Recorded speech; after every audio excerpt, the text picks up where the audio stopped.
Welcome to the results part of your test. So you've just listened to the video. Maybe you've had to listen to it a few times. Maybe you come here thinking, oh my God, I've answered yes to every one of those. As I said in the previous video, really normal. Really, it's what I see day in and day out. It's what I see is pretty normal. So what we're about to do is you have some idea what you might be looking at. Hopefully we have paved the way for this primary pain, secondary pain business to start to become a wee bit clearer. So what we're about to do here now is dive into the answers that each question has. So if you've said yes to question 1, test A, it is very likely, as alluded to in those tests, and as you probably already know, that you have what we call a lack core wound. Now, why am I differentiating that? Because it has a very specific message. It speaks about your not enoughness. It speaks about your lack. It speaks about your not quite measuring up. It's really specific core wound. Now, we can have loads of core wounds for loads of reasons, but what I am doing, because we're working with imposter syndrome, is that I am trying to compartmentalize the wounds that are generic from the wounds that speak about your lack. Now, these lack wounds are often born in childhood. They're often born as a result of an interaction or series of interactions that we've had with the people around us or the world around us that taught us about our not enoughness. Now, they're emotionally based, which means that they need an emotional solution, which is why none of the cognitive solutions would have worked, which is why none of the overlaying, which what I call confidence building, self-esteem building, knowledge building, also some of the self-care stuff would ever touch it, because it's an emotional wound that requires an emotional solution. And it often is deeply rooted in how we were treated, how we were interacted with, and sometimes how our emotions were made. So there's an awful lot of picking apart of this particular type of wound in order to heal it. But the thing that we're doing today, and in this small video, is that we're saying, okay, I have a specific lack wound, which is why it's shouting, which is why it's roaring, which is why it's telling me I'm an imposter, which is why I'm telling me I'm not enough. It's specific, and it's the language of the wound. If you remember in the last video, I spoke about wounds having a pattern, having a script, if you like. And core wounds have a script. They have an emotional pattern, a somatic pattern, a physical pattern. They have a language pattern. And so what we're saying is that you have a particular lack core wound that has come from somewhere. And yes, most of it lies in childhood, but it doesn't have to either. So I don't want you to use your head and get trapped in I don't have any issues in childhood. If that is the pattern, if it's moving through you, if that's the evidence, if you've got high frequency felt sense, if you've got a language pattern that's really difficult, then what we're saying is I have a lack core wound that's driving a lot of this imposter syndrome language. Okay, so let's breathe and move on to test B. 2 questions, 2 fundamental questions in test B, and then we're going to pull out some of that understanding and answer the 3rd question in there. Question 1, test B. If you've answered yes to that, then it is likely you have a core wound, a generic core wound. Now, when I say generic to differentiate it from lack. You have a core wound, you have an experience that you've had, or you have believed something about yourself, felt something about yourself or the world around you. It's embedded in your body. So that belief might be that there is nothing in this world worth doing. That belief might be that there is something shameful about you, there's something wrong with you. That belief, that core wound, might speak to a sadness that you've never been able to get rid of. It might speak to a pain that you have never been able to reconcile, and it's lodged in your body, speaking through your mind in this particular way. So if you've answered yes to question 1 in test B, then we're saying that you have a core wound of a particular nature. We're differentiating it from the lack of core wound. If you have answered yes to question 2 inside test B, then it is likely you have what we call an emotional mastery issue. Now, an emotional mastery issue speaks about a self-regulation issue. It speaks about the inability to regulate self, to hold self, to see self. And there's 3 reasons for emotional mastery that we're not going to get into here because I don't want to overload you. But what if you've answered yes to question 2, test B, and what we know is that you have an emotional mastery issue. You have an emotional pattern that is coming from your inability to manage difficult emotions. Now, what I want to tie up for you is that maybe your emotional mastery issue comes from the core issue that we've just talked about in test B, or maybe it comes from your inability to manage the lack of core wound that you have. But what I know about emotional mastery issues, they are often as a result of lack of co-regulation. They're often as a result of it being too difficult to manage these difficult emotions in us, especially as described, the patterns of core wounds and how emotionally based they are, how somatically based they are, and how often they trigger the nervous system. So we're starting to hopefully understand why you might have answered yes to question 2 in test B. And whilst that's really difficult, it's very, very normal.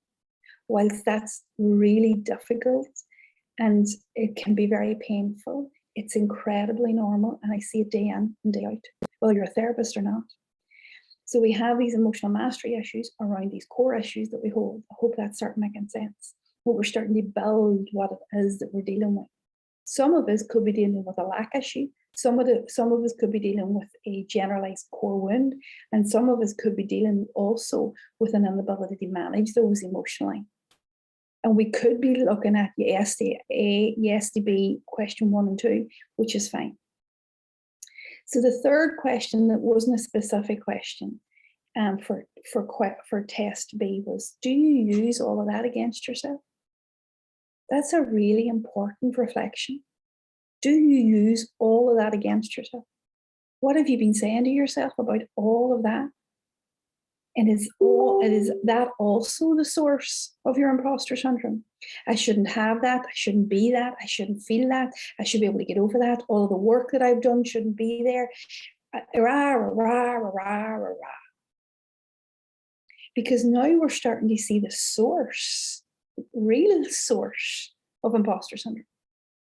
And now we're starting to see why, if that is the issue, then no amount of confidence building, no amount of extra practice, no amount of self-care will ever attend to any of this. And we start to see why we're caught in these cycles. So, test C. Test C is often the sneaky one. Because test C is actually looking at what we call your operating system.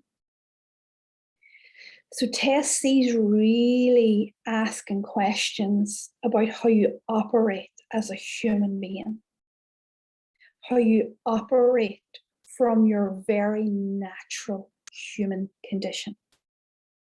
And the truth about operating systems is that there's 4 of them, and we all have a hierarchy. So some of us have a tendency to be more empathetic, more relationship oriented, and some of us have a tendency to be more task oriented. Now, there's also rackets within these operating systems. There's also ways that the traps that we get inside our own personality. Very normal, very natural, see it hundreds of times a day. But whenever we aren't aware of what they are, whenever we aren't aware of how to manage or lead ourselves through our own operational systems, then we can again use those against ourselves. So if you've said yes to anything in test C, it is likely that you're running what we call a racket inside your own operating system. It's likely that you're running against your own personality and then hating yourself for it. And then, annihilating yourself for it, and then shaming yourself for it, and blaming yourself for it, and not knowing really how to get out of it. Now, that's different from a core wound. That is a differentiation between test B and test A, because test A and test B, we're really talking about these core wounds that we have. And the second question in test B was really talking about how we manage those. This test C is really talking about our personality types, our personality traits, our leadership style, our leadership, the way that we lead our own person. And if we don't understand that, if we don't understand our own basic human needs, if we don't understand ourselves, how can we lead ourselves? And again, no amount of outside work is actually going to move that dial. So in effect, what we have here is we have a very good assessment of where, hopefully you're seeing where your imposter syndrome is sourced. Primary pain, core wounds, an emotional mastery issue, or this personality issue, which is not really an issue, it's just how we lead ourselves through the way that we are naturally, beautifully. And we can start to see that if these are the issues, and these aren't seen to, if they aren't healed, if they aren't, in my language, in our modality, cleared, hence the clear method, if they're not cleared, if they're not worked with and given an emotional solution to an emotional problem, then we end up in these secondary pain issues. So if you've got imposter syndrome, you can see why imposter syndrome, if it's sourced in any one of these issues, in any one of these primary pain issues, if it's sourced in that, how we have to then actually heal what is creating our imposter syndrome. I hope that you're getting the idea of that. And I hope your answers, A, B, or C, or all of the above, which is quite normal too, is giving you an idea of what you actually need to fix, what you actually need to clear. I hate the word fix. I like the word clear, because clear is to get into your relationship with it and clear it from the system, because you have to clear it from the body and not just clear it from the mind. Once you clear it from the body, then what you're doing is you're refiring. Once you refire, you can rewire, but you can't rewire without refiring.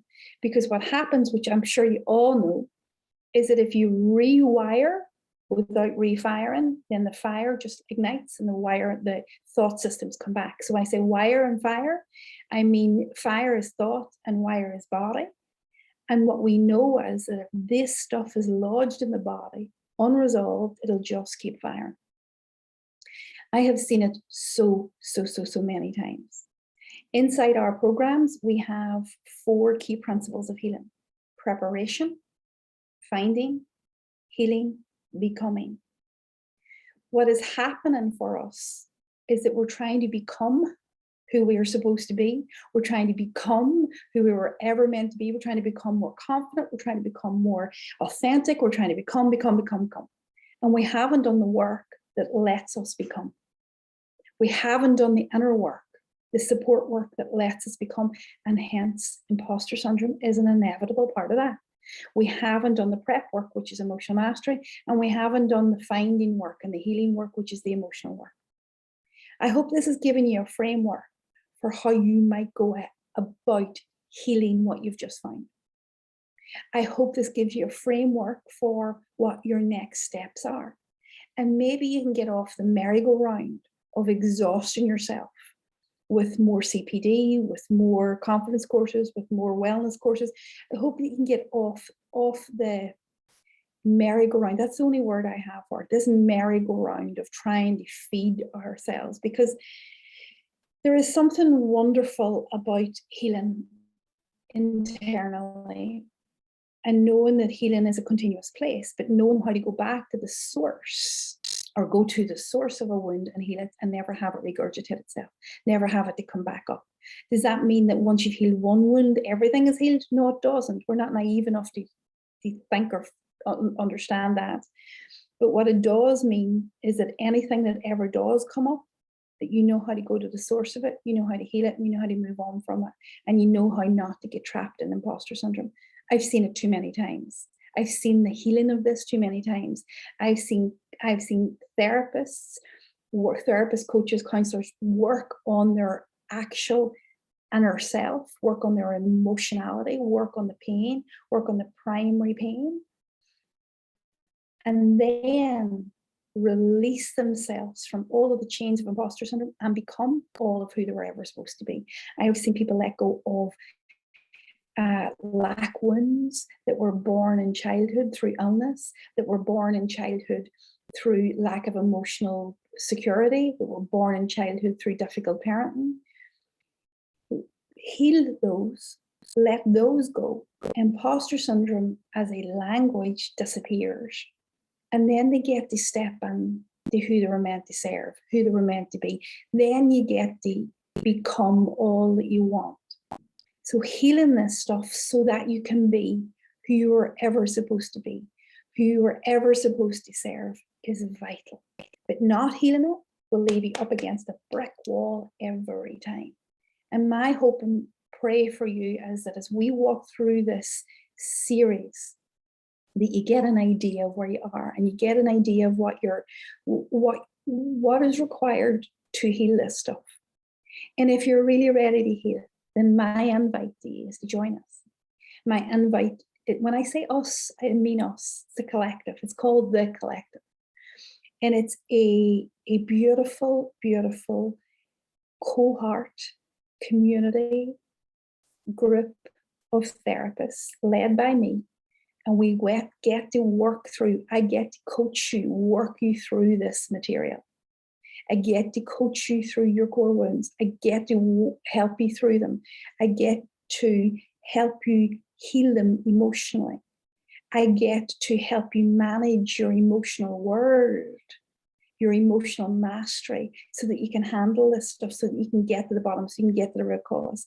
And I get to help you through your leadership, so you can understand your personality, you can understand how you operate, you can lead yourself in a more productive way, so you can stop annihilating yourself when you get into your rackets and get into your difficulties. That's what the collective is all about. It's all about helping you with these core issues that we've just identified, so that you can become the best version of yourself, so that you can become whatever that is. That's unique to you. That's unique to your ideas about what you want in life, what you want in business, who you want to serve, so that it's unstoppable. And it gets to be your version of success. But you can't get to that becoming unless you've done the work. And the invite for the collective is the work. The collective is set up in a way that we get to meet every single month. We get 2 coaching calls a month, and we get 1 workshop a month. So we get together in these groups. And what's beautiful about the groups is that you start to see yourself in so many therapists and coaches and consultants, because here's the difficulty about our industry. Here's the difficulty about our profession, is it's lonely. And that too serves to fuel imposter syndrome. It's lonely, it's difficult, and we're all having to pretend that it's all worked out. In this community, it is the most wonderful community of people who are working on themselves in this environment, and is led by me every single month. And you literally are moving towards becoming. You can be there as long as you want. You can be there for 1 month. You can be there for 12 months. You can be there for as long as you want, as long as this community is open. It's not a course. It's not a self-study thing where I throw stuff at you. It's a community of continuous support, continuous coaching, continuous therapeutic interaction, and continuous development through workshops, and access to my entire library of previous workshops that we all have done. So the minute you join this collective, you get access to everything. You get access to the back catalogue, so you've missed nothing. So if you're coming today, you get access to how to manage core wounds, how to heal core wounds, how the mind's the last to catch up. You get access to all of those wonderful, wonderful workshops that help move the dial for you. But more importantly than all of that, you get access to me and working with me inside this group community. And it's hot seat coaching, and I hot seat coach you every month when you're working through an issue.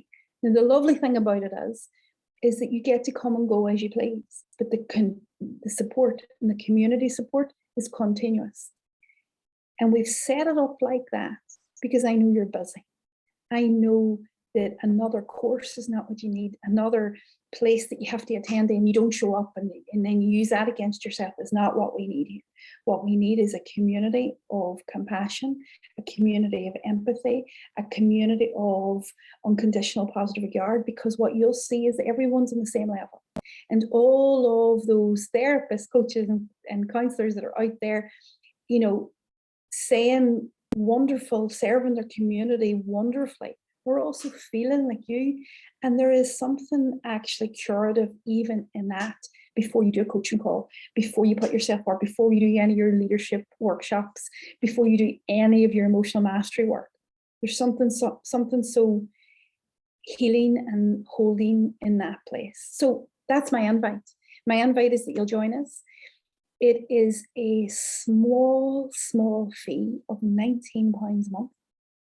It's ridiculous, but the price of it doesn't reflect the value you get. So I don't want you to be put off. What we really wanted to do was create a community where you didn't have to think about it, where it wasn't a barrier, price wasn't a barrier, what stage of development you were in your business wasn't a barrier. It's £19, it's a monthly fee, you sign up, you get access to everything, you come and go. If you're working on a particular core wound, I'll hold your hand the whole way through it. I'll see you twice a month. I'll see you in the workshops and I'll walk you through it. You can cancel whenever you want. You don't have to be in it. So if you get in it and think, oh, this isn't for me, or I don't have time, you can cancel and you can come back when you want as well. It's no problem. So you use it as you see fit. It's a program designed for you, how you see fit, so that you can become who you need to become. I hope that this has served you well. It is my mission in life to serve you well, to help you become the best version of you, because when you are becoming, then you are helping others to become, and collectively we start to help, which is why we do the job that we do, really. So I hope that you can join us. I hope you're energized by this. I hope that you have a plan and you see a way forward, and that maybe that you see a solution in the collective, and that you see that will be a lovely place to be. If that is where you're at, click the link below. I will see you on the inside of our program. I'm excited. If you have any questions whatsoever, shoot us a message, no problem. We'll answer your message, and I will hopefully see you on the inside of this collective really, really soon. See you all there. Bye-bye.